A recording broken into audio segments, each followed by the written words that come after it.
Terima kasih klik video ini dan jangan lupa subscribe.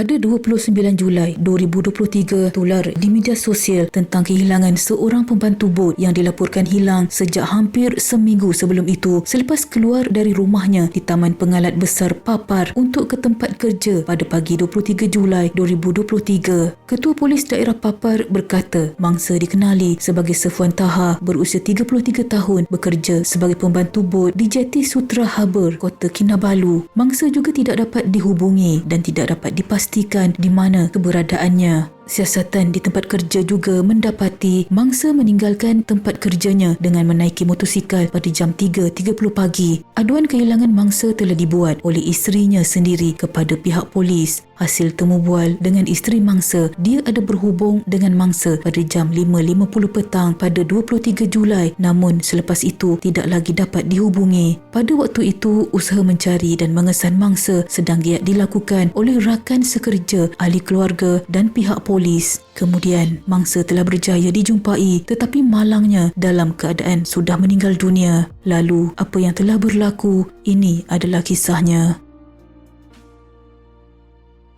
Menurut isteri mangsa, pada pagi 23 Julai, suaminya ke tempat kerja seperti biasa. Tiada yang pelik ketika itu. Pada petangnya, mereka berhubungan melalui panggilan telefon pada pukul 5.50 petang, berkemungkinan untuk bertanyakan bila mangsa akan pulang ke rumah atau sekadar panggilan bualan biasa suami isteri. Namun malam itu mangsa tidak pulang-pulang ke rumah membuatkan isterinya berasa pelik kerana belum pernah suaminya tidak pulang ke rumah tanpa memberitahunya terlebih dahulu. Pada keesokannya, isteri mangsa membuat panggilan kepada suaminya namun panggilan tidak diangkat. Dia bertindak bertanyakan kepada keluarga dan rakan-rakan mangsa akan keberadaan suaminya itu, tetapi tiada seorang pun yang mengetahui di mana mangsa berada. Mangsa juga tidak ada di tempat kerjanya, dipercayai sudah pulang. Gagal menjumpai suaminya, isteri mangsa kemudian membuat laporan kepada pihak polis akan kehilangannya. Pada 24 Julai 2023, seorang rakan mangsa telah menularkan kehilangan mangsa dan memberitahu bahawa beratus panggilan telah dibuat kepada mangsa dan mangsa sempat menjawab sekali sahaja. Suara mangsa seperti dalam keadaan kesakitan dan kedengaran di latar belakang panggilan tersebut seperti bunyi kenderaan. Rakan mangsa kemudian mengesyaki yang mangsa mengalami kemalangan di tepi jalan kawasan sasaran dari Papar ke Sutra Harbour.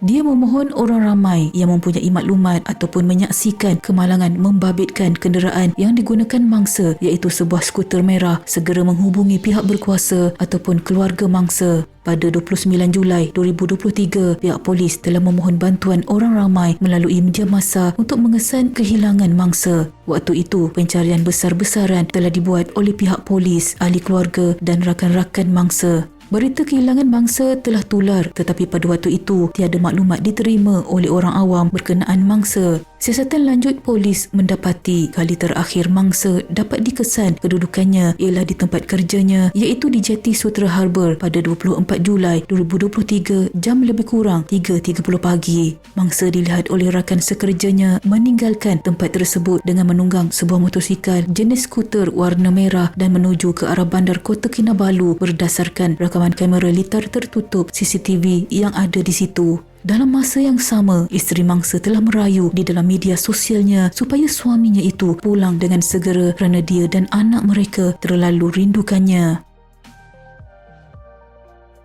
Pada 1 Ogos 2023, kira-kira jam 8 pagi, seorang pekerja pembersihan terkejut selepas menemui mayat seorang lelaki di dalam longkang di bahu jalan di Jalan Putatan berhampiran Kem Lok Kawi, Penampang. Pekerja itu, Ibnu Ismail, berusia 64 tahun berkata sebelum penemuan itu, dia bersama beberapa rakannya sedang menjalankan kerja-kerja pembersihan semak di bahu jalan berkenaan. Bagaimanapun katanya, ketika sedang menebas rumput, dia melihat tayar motosikal di dalam longkang dan mendekati untuk mengambilnya. Apabila menghampiri, dia terkejut melihat seorang lelaki lengkap berpakaian dalam keadaan terduduk bersebelahan dengan motosikal berkenaan. Dia tergamam dan terus memaklumkan kepada rakannya untuk menghubungi polis bagi mendapatkan bantuan. Sementara itu, Ketua Polis Daerah Penampang, Deputy Superintendent Sammy Newton berkata pihaknya menerima laporan penemuan berkenaan pada jam 8.35 pagi. Katanya, hasil siasatan awal, polis mendapati mangsa adalah orang yang telah dilaporkan hilang sebelum ini dan sedang dicari oleh mereka dan keluarganya. Siasatan mendapati mangsa bergerak dari arah Kota Kinabalu ke Papar sebelum dipercayai hilang kawalan dan terbabas masuk ke dalam longkang berkenaan.